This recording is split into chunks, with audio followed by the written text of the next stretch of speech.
কালকে 12 তারিখ নির্বাচনের দিন সকালবেলা ঘুম থেকে উঠা সুন্দর একটা নাস্তা কইরা যায় ভোটটা দিয়েইবেন। কিন্তু আপনি জামাতরে দেন বা বিএনপিরে দেন আপনার ইচ্ছা, কিন্তু কোনো চাঁদাবাজরে কিন্তু ভোট দিয়েন না। এই সুযোগ আর কিন্তু দেশে আর সুযোগ আইব না। 50 বছর এই দেশ 100 বছর পিছা যাইব শুধু আপনার একটা ভোটের কারণে। এই চাঁদাবাজগো আর ভোট দিবে না। এরা ভালো করে খেয়াল করে দেখেন, এই চাঁদাবাজরা এলাকার মধ্যে কোনো কাম করে না বাদাই মা। এরা ঘুরে ফিরে কার বাড়ি উঠতেছে, কে বিদেশ থেকে এসে, কার বাড়িতে ভালো ভালো বাজার যায়, ওরা কিন্তু বেকর্মা বাদাই মা। কিন্তু এরা যারা যারা কামাই রুজি করে তাগো যায় হানা দেয়, তাগো ব্যবসাপাতিতে হানা দেয়, দোকানে হানা দেয়, রাস্তাঘাটে পথে প্রান্তে হানা দিয়া চান্দাবাজি করে। বিএনপিরে ভোট দেন অসুবিধা নাই, কিন্তু কোনো চান্দাবাজরে ভোট দিয়েন না। জামাতরে ভোট দেন কোনো অসুবিধা নেই, কিন্তু কোনো চান্দাবাজরে ভোট দিয়েন না। চান্দাবাজরে ভোট দিলে আপনার সন্তান আবার কিন্তু এই ফাঁদে পাড়া দিল, আবার ওই ফ্যাসিস্টগুলো ফাঁদে পাড়া দিলেন। দুইটা দল চান্দাবাজি করে এই বাংলাদেশে 54 বছর ধরে চান্দাবাজি করতে করতে আমাকে দেশটারে শেষ করে ফেলাইছে।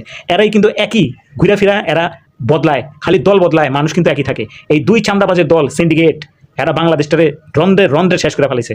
খবরদার এই ভুল করেন না, আপনার একটা ভোট কিন্তু খুব মূল্যবান জিনিস। চাঁদাবাজরে ভোট দিয়েন না, দয়া কইরা চাঁদাবাজরে আর ভোট দিয়েন না, আর সুযোগ দিয়েন না। এই চাঁদাবাজ মুক্ত একটা দেশ গড়েন, জীবনটা সুন্দর হইব।